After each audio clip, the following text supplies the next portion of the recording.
Inert gases यानी 18th group, mainly 18th group के लिए है, ठीक है। या लिख लेते हैं दूसरे तरीके से लिख लेते हैं, only for those, only for those molecules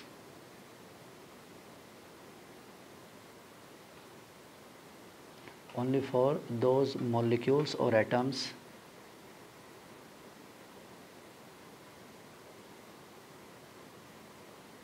which cannot form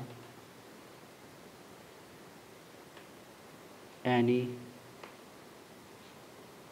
type of bonding, ठीक, any type of bonding with their own molecule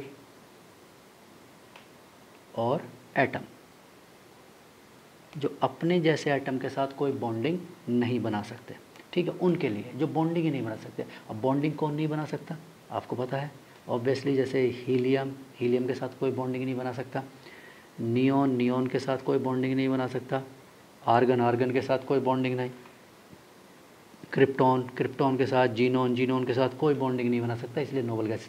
या फिर आप इसे यूज़ कर सकते हैं किसके लिए, Cl2, Cl2 के लिए, Cl2 के बीच का डिस्टेंस नोट करने के लिए, क्योंकि Cl2 और Cl2 के बीच में कोई बॉन्डिंग नहीं होगी, ठीक है, इस तरह से। यानी गैसियस मॉलिक्यूल के बीच में जो अगर कोई बॉन्ड नहीं है, जैसे Cl2 और Cl2 के बीच में कोई बॉन्डिंग नहीं होगी, तो इनके बीच का डिस्टेंस नोट करने के लिए आप इसे यूज़ कर सकते हैं।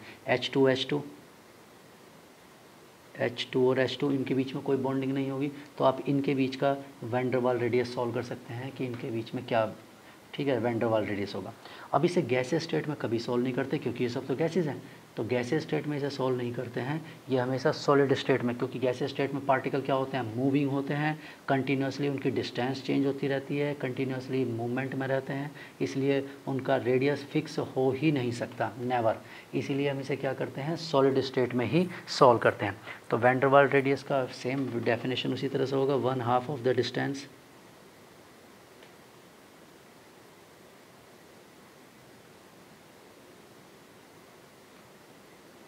वही inter nuclear distance, 1/2 of the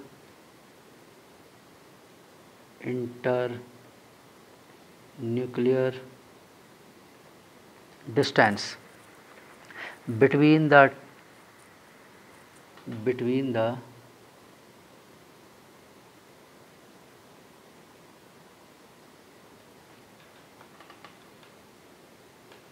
two adjacent atoms of different molecule of different molecule, ठीक है, दो डिफरेंट मॉलिक्यूल होंगे, उनके एडजेसेंट एटम्स के बीच का, दो डिफरेंट, जैसे Cl2 और डिफरेंट मॉलिक्यूल हो गए, ठीक है।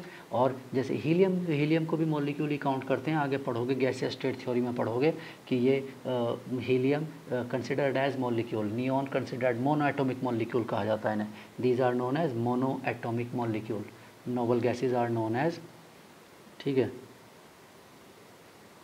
दीज आर also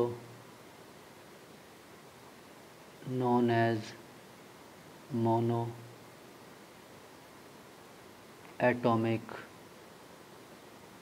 molecules, ठीक है। काइनेटिक थ्योरी के according, ideal gas kinetic theory के अकॉर्डिंग ये मोनोएटॉमिक मॉलिक्यूल्स हैं और ये डायटोमिक, तो इसलिए हमने लिखा ऑफ डिफरेंट मॉलिक्यूल्स, ठीक है, डिफरेंट मॉलिक्यूल्स का which are very close to each other. अब मुझे एडजेसेंट लिख दिया है, ठीक है, तो फिर भी लिखना चाहें तो लिख सकते हैं,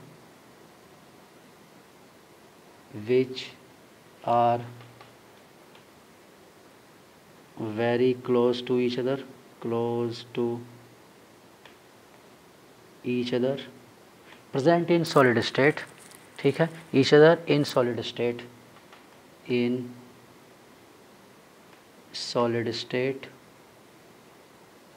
due to van der Waal force due to van der Waal forces, due to van der Waals forces only, ठीक है, इज़ नोन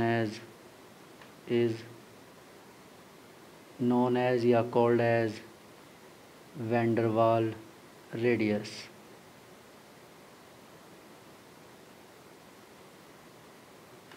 ठीक, ये होता है। इसका मतलब है गैसेस को हमें किस में कन्वर्ट करना है, सॉलिड में कन्वर्ट करना है, ठीक है।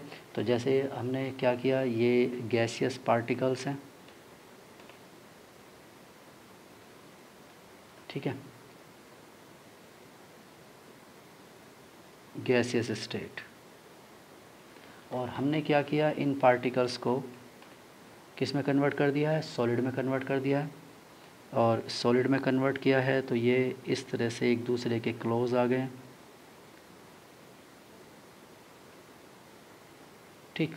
अब इनमें से जो भी सबसे नियरेस्ट डिस्टेंस होगा, ठीक, जैसे ये नियरेस्ट डिस्टेंस है, मान लो नियरेस्ट एटम है, तो इसके बीच की डिस्टेंस का हाफ ये होगा, ठीक है, इस तरह से। तो ये सॉलिड स्टेट है, सॉलिड स्टेट, ठीक, इस तरह से। तो जितना वो नियरेस्ट रहेंगे, उनमें से जो भी नियरेस्ट रहेगा, तो सॉलिड में तो नियरेस्ट ही रहते हैं, ठीक है, लेकिन हाँ उतना नियर नहीं आ सकते, क्यों, क्योंकि तो गैस है। अब गैस जो उस गैसेस स्टेट में रहना चाहता है रूम टेम्परेचर पर, उसे अगर आप सॉलिड में कन्वर्ट करोगे तो पार्टिकल्स उतना क्लोज नहीं आते हैं, ठीक है। तो वैन डर वाल रेडियस क्या होता है, वैन डर वाल radius is greater than metallic radius, यानी ये मेटेलिक से भी बड़ा होता है। और मेटेलिक किससे बड़ा होता है वो आपको पता ही है, कोवेलेंट से बड़ा होता है, कोवेलेंट रेडियस, ठीक है, ये होता है। तो ये साइज़ है, ठीक है। एटम का साइज़ जब भी सॉल्व करते हैं केवल तीन ही तरीके हैं, या तो वो कोवेलेंट बॉन्ड बनाएगा, एलिमेंट के पास टेंडेंसी है, या तो वो पूरे पीरियोडिक टेबल में क्या करेगा, कोवेलेंट बॉन्ड बना लेगा, मैक्सिमम कोवेलेंट बॉन्ड बना लेते हैं। जो कोवेलेंट नहीं बना सकते हैं उन्हें कैसे सॉल्व करेंगे, उनकी मेटेलिक बॉन्डिंग होगी, क्योंकि वो मेटल्स होंगे, क्योंकि मेटल जनरली आयनिक बॉन्ड बनाते हैं।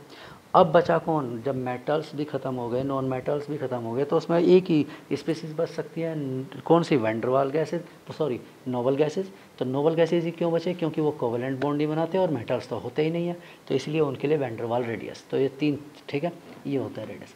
अब इनका ट्रेंड क्या होगा, ठीक है, एटॉमिक रेडियस का ट्रेंड क्या होगा ग्रुप में या पीरियड में, ठीक। तो यानी कि वो लेफ़्ट टू राइट या राइट टू लेफ़्ट किस तरह से मूव करेंगे, कोवेलेंट रेडियस है या कोई भी यानी variations of atomic radius in group and period, ठीक है।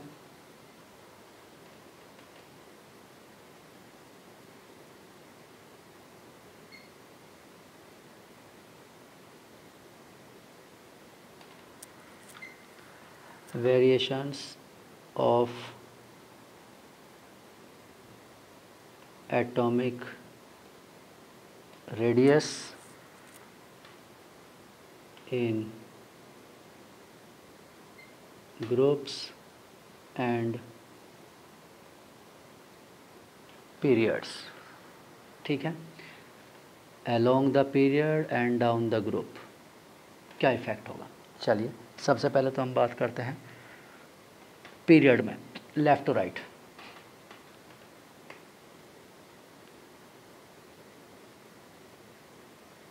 Atomic radius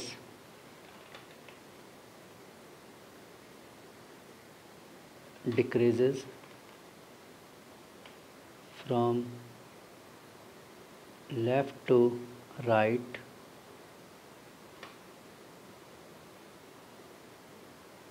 within a period, ठीक है।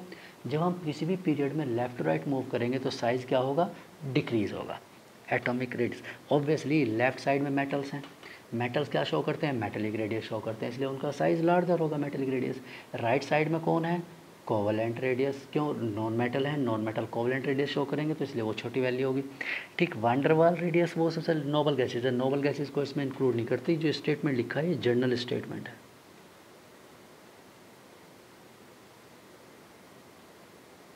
जो भी स्टेटमेंट अगर को ऑलवेज वर्ड नहीं लिखा है तो इसका मतलब वो जर्नल स्टेटमेंट है, जर्नली होगा। तो जर्नली एटॉमिक रेडियस डिक्रीज़ होता है from left to right within a period, ठीक। और वो डिक्रीज़ क्यों होता है उसे आप कह सकते हैं due to increase in effective nuclear charge. अगर एक्सप्लेनेशन लिखना चाहें तो आप लिख सकते हैं due to increase in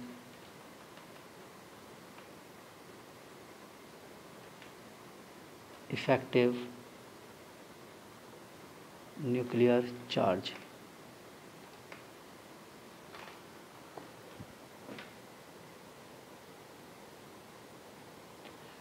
Prabhu sorry, due to increase in effective nuclear charge, इसीलिए वो लेफ़्ट टू राइट क्या होता है, इंक्रीज़ होता है। तो मतलब इफेक्टिव न्यूक्लियर चार्ज इंक्रीज़ होता है तो अट्रैक्शन करने की पावर क्या होती है, बढ़ती है। ये न्यूक्लियस है, इलेक्ट्रॉन्स हैं, तो इलेक्ट्रॉन्स अगर यहाँ रहना चाहेंगे तो न्यूक्लियस उसे क्या अगर खींच रहा है, अट्रैक्ट इफेक्टिव न्यूक्लियर चार्ज है तो वो इसे क्या करेगा, अट्रैक्ट कर लेगा, अपने क्लोज ले आएगा। तो ये क्लोज आ जाएंगे इस तरह से, तो क्लोजर आते चले जाते हैं, आते चले जाते हैं। नोबल गैस में ऐसा नहीं है, ठीक है। नोबल गैस इसका क्या है, एक्सेप्शन है, ठीक है। तो लेफ़्ट टू राइट मैं लिख देता हूँ, नेक्स्ट पेज पर लिख देता हूँ, but noble gases have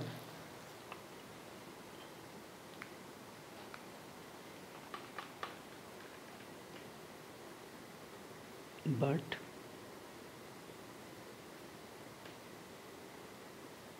inert gas has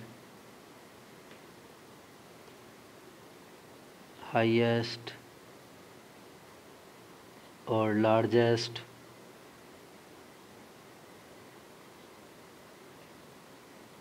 atomic radius in its corresponding period, ठीक है, ठीक।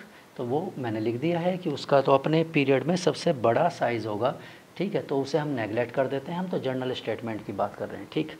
तो लेफ़्ट टू राइट जाते हैं, ये होगा। अब डी ब्लॉक के में क्या होगा, ये वो अब ये देख लेते हैं, ये क्योंकि हमने तो अभी जर्नल स्टेटमेंट लिखा है कि जर्नली क्या होता है, ठीक है।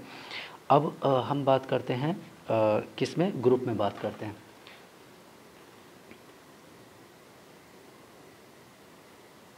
Atomic radius increases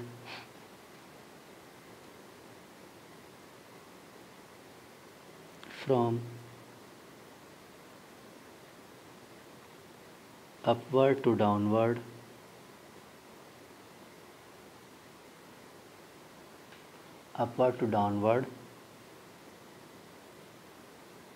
within a group। और ये भी स्टेटमेंट क्या है, जर्नल ही है,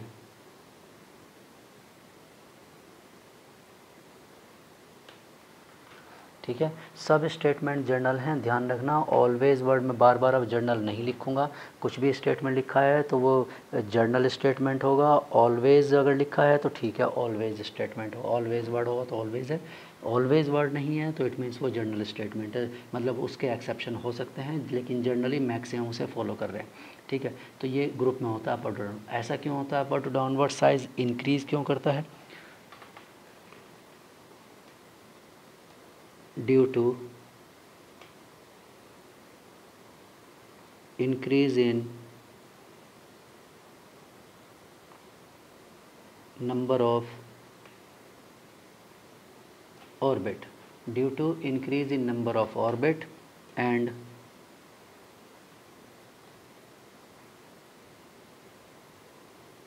effective nuclear charge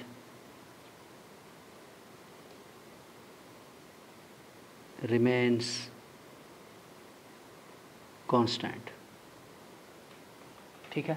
effective nuclear charge केवल लेफ़्ट टू राइट इंक्रीज होता है, upward to downward effective nuclear charge remains constant, उस पर कोई भी इफेक्ट नहीं पड़ता। लिथियम के लिए भी वही है, सोडियम के लिए भी वही होगा, ठीक है, कार्बन के लिए भी वही होगा, सिलिकॉन के लिए, मतलब अपवर्ड टू डाउनवर्ड अब एक फैमिली में कांस्टेंट रहता है, विद इन वन ग्रुप वो कांस्टेंट रहता है upward to downward.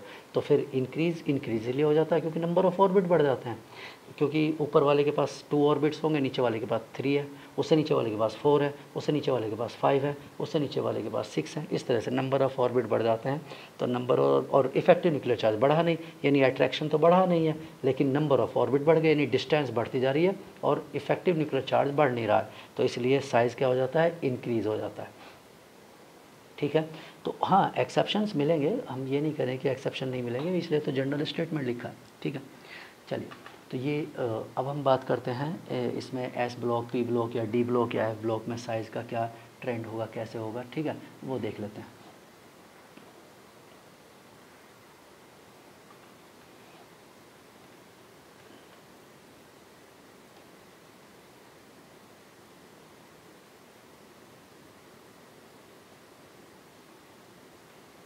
In case of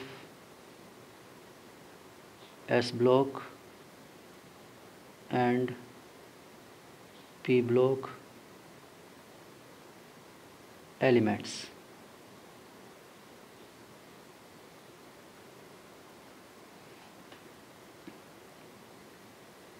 P block में 18 ग्रुप नहीं होगा। ठीक है, P block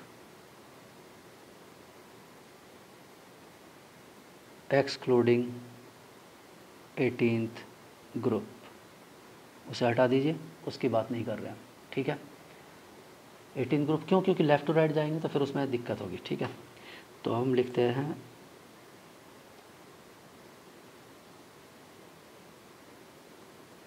within a period, यानी left to right atomic size decreases. ठीक है, कोई भी प्रॉब्लम नहीं है, कंटिन्यूस। रेगुलरली लिखना चाहें तो रेगुलरली लिख सकते हैं। With in a group atomic size increases, regularly increases. ठीक है, साइज़ का इसमें एस ब्लॉक में या पी ब्लॉक में कोई भी एक्सेप्शन नहीं मिलेगा, साइज़ रेगुलरली ही इंक्रीज़ होगा, कोई एक्सेप्शन नहीं। ठीक है, रेगुलरली या ग्रेजुअली आप लिख सकते हैं इसे। ठीक, कोई दिक्कत नहीं है उसमें।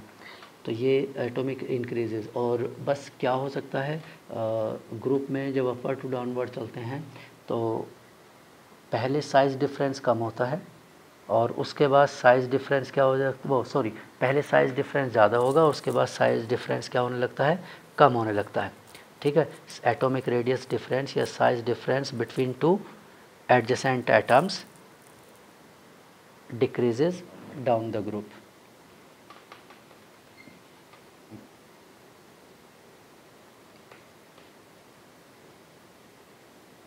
The atomic size difference between two adjacent atoms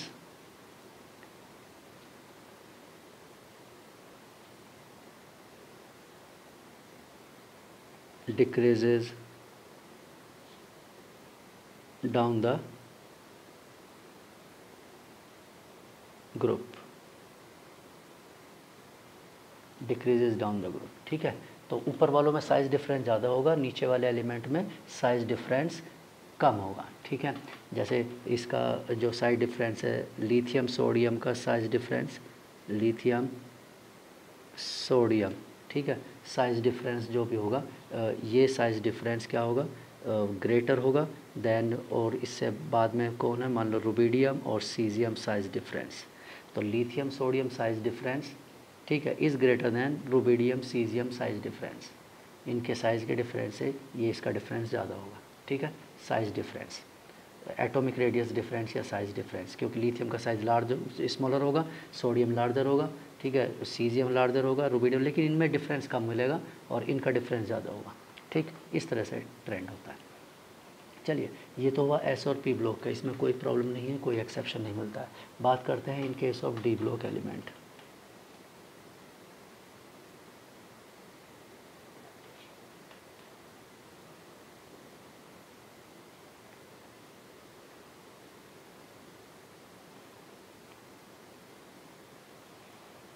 in case of D block element, D block elements में इरेगुलरिटी रहती है फ्रॉम लेफ़्ट टू राइट, ठीक है। साइज़ वेरिएशन रेगुलर नहीं होता है, ठीक है। यदि पीरियड की अगर बात करें तो ग्राफ इस तरह से बनता है इसका।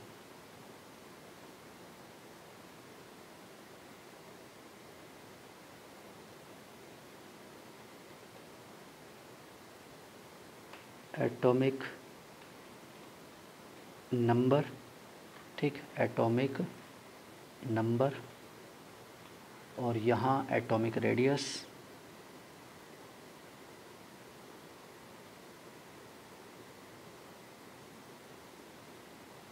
तो अगर एटॉमिक रेडियस और एटॉमिक नंबर का ग्राफ ड्रॉ करते हैं तो किस तरह का ग्राफ बनता है। लेफ़्ट इसमें थोड़ा अनयूजुअल सा ग्राफ बनता है, ठीक है।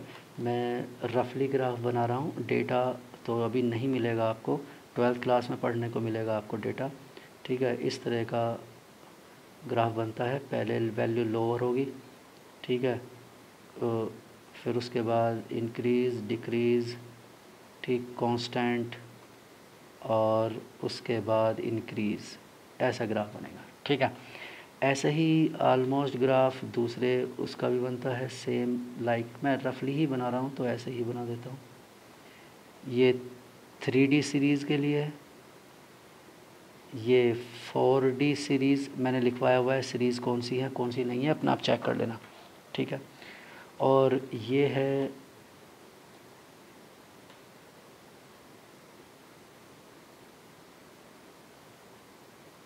बहुत क्लोज होता है इसका, ये है 5D series.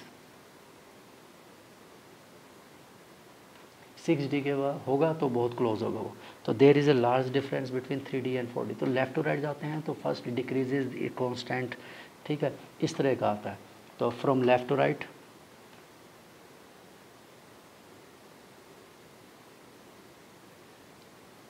From left to right within a period, हम किसके लिए बात करें, डी के लिए बात करें, ध्यान रखना, ठीक है। क्या क्या होगा, first decreases, first decreases, then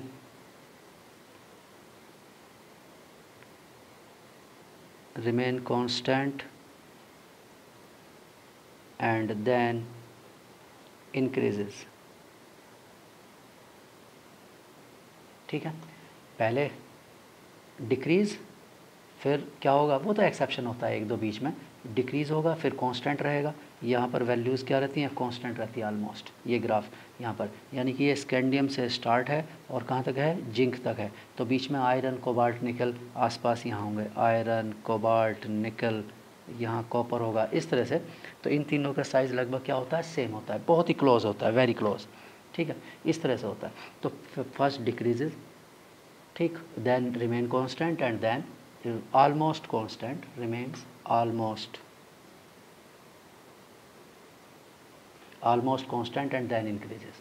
ऐसा क्यों हो रहा है, लेफ़्ट टू राइट जाने पर ऐसा क्यों हो रहा है।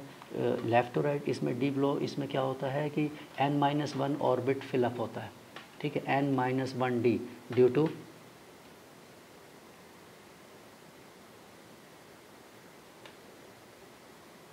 filling of n-1d ऑर्बिटल्स या सब शेल, ये फिलअप होते हैं इसलिए ऐसा होता है, ठीक है। अब इनके इसके फिलअप होने से क्या होता है, there are two repulsion, there are two opposite forces, one electron repulsion, ठीक, एंड सेकेंड इलेक्ट्रॉन रिपल्शन को आप स्क्रीनिंग इफेक्ट भी कह सकते हैं,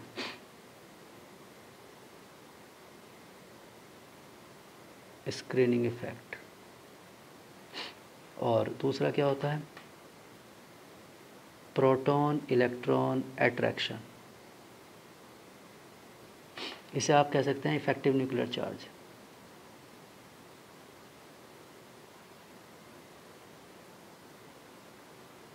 इफेक्टिव न्यूक्लियर चार्ज, ठीक है, या force of attraction. Force of attraction वो मैंने लिख दिया है, ठीक।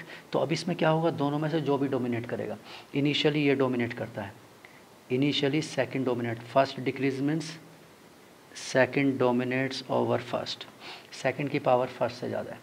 उसके बाद क्या होगा, फर्स्ट और सेकंड दोनों इक्वल, कांस्टेंट का मतलब क्या है, first almost equal to second, दोनों ऑलमोस्ट इक्वल है।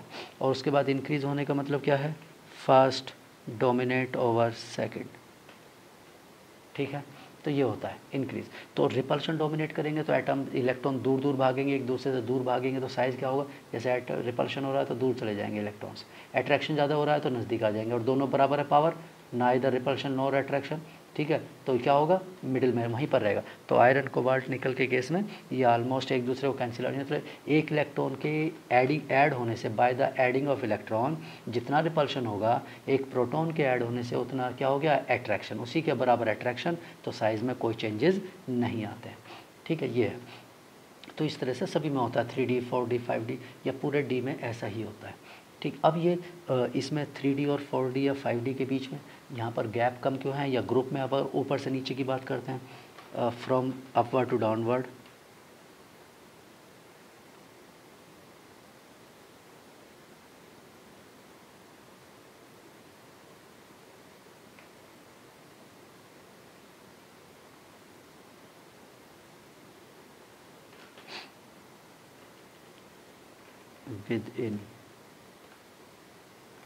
विद इन ए पीरियड, हाँ, within a group,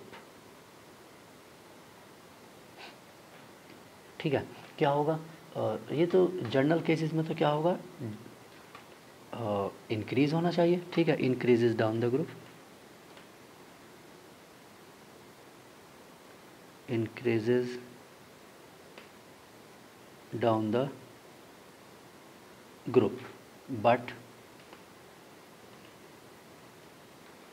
5D series elements or atoms having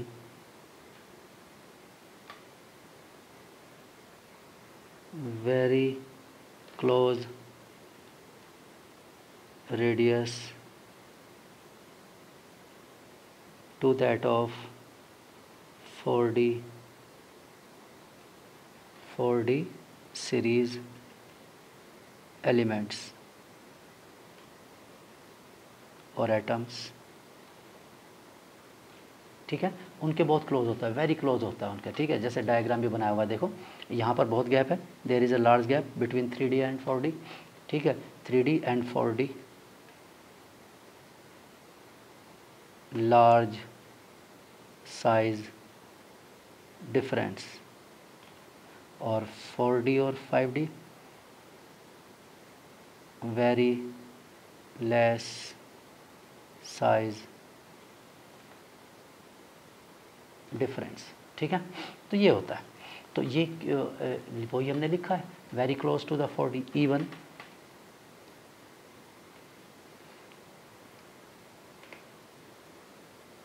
may be less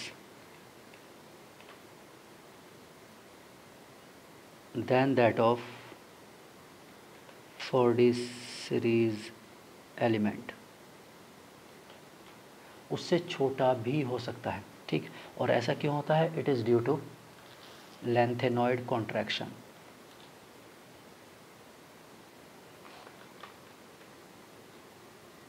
it is because of lengthenoid contraction, ठीक, lengthenoid contraction due to the poor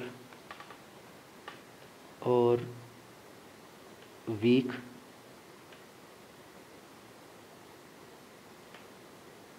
screening effect of F subshell electrons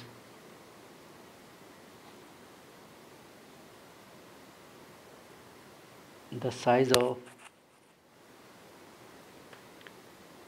5D series elements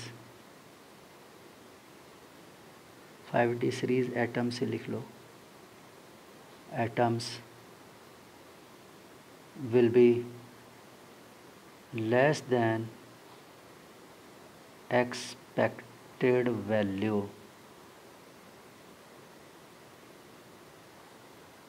ठीक है, poor shielding effect है या week screening effect है या shielding effect है, उससे क्या होगा, न्यूक्लियस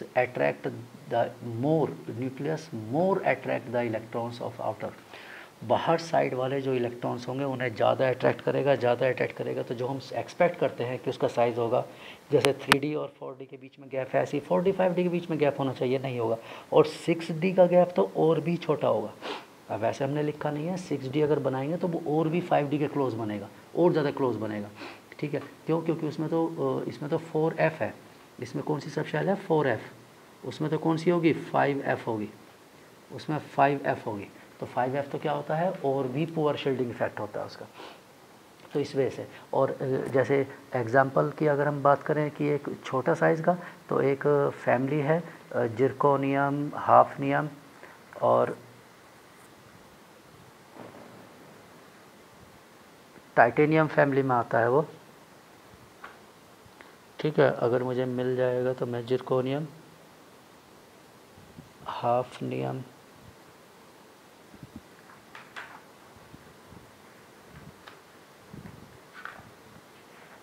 मैं एग्जांपल देख लेता हूँ एक बार, कहाँ है ये, हाँ, titanium, zirconium, hafnium. Example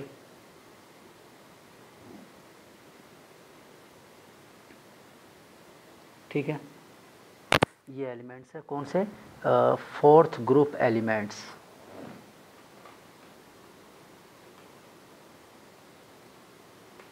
fourth group element, तो साइज़ क्या होना चाहिए, size should be titanium, zirconium, hafnium, ये होना चाहिए। बट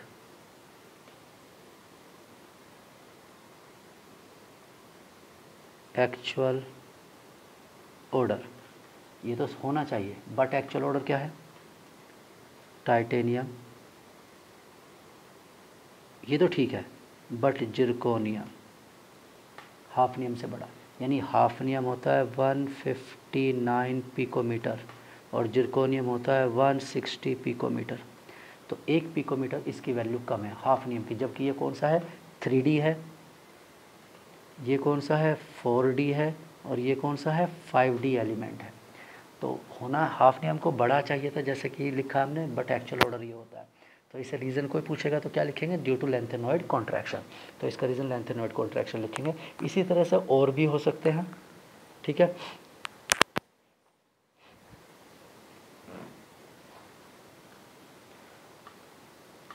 ठीक, चलिए, लेकिन जनरली ऐसे एक्सेप्शन और डी में नहीं होते हैं, साइज़ बहुत क्लोज हो जाता है, पर ऐसा एक्सेप्शन और कोई जनरल नहीं मिलेगा, बहुत क्लोज हो जाएंगे साइज़, जैसे बताया जिरकोनियम, हाफनियम, ठीक है, NBTA, मोलिब्डेनम, टंगस्टन, बहुत क्लोज होंगे। ठीक है, बहुत क्लोज साइज़ होंगे, जैसे इसका क्लोज है। ठीक है, ऐसे ही किसका है, आपके पास में होगा TAMO, मोलिब्डेनम का। ठीक है, और NB और TA का, NBTA, इन दोनों का size almost, molybdenum and tungsten, इन दोनों का साइज़ ऑलमोस्ट क्लोज होगा। ठीक है, तो वो तो वैसे डेटा से ही पता चलता है, ऐसे नहीं प्रिडिक्ट कर सकते हैं। ठीक है, ये डेटा मैंने देखा है तभी लिखा है। ठीक है, या मुझे लर्न है इसलिए लिखा है, कहीं पर देखा हुआ है, अदरवाइज़ हम ऐसे नहीं। हाँ, इतना ज़रूर बता सकते हैं कि 5D और 4D का साइज़ ऑलमोस्ट क्या रहेगा, सेम रहेगा। ठीक है, चलिए, इसके बाद में बात करते हैं हम किसका, ये तो हुआ।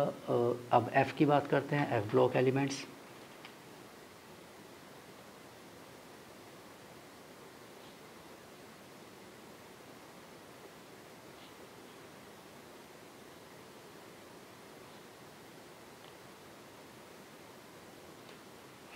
ठीक है, in case of F block elements. तो एफ ब्लॉक एलिमेंट्स के केस में क्या कंडीशन होती है? इनर ट्रांजिशन एलिमेंट्स के केस में यहाँ एलिमेंट्स में atomic number size of the atoms elements का जो होता है वो डिक्रीज़ होता है, साइज डिक्रीजेज विद इंक्रीज, मैं लिख देता हूँ size of atoms decreases with increase in atomic number। ठीक है, लेकिन ये जर्नल है, exceptions are there, whereas but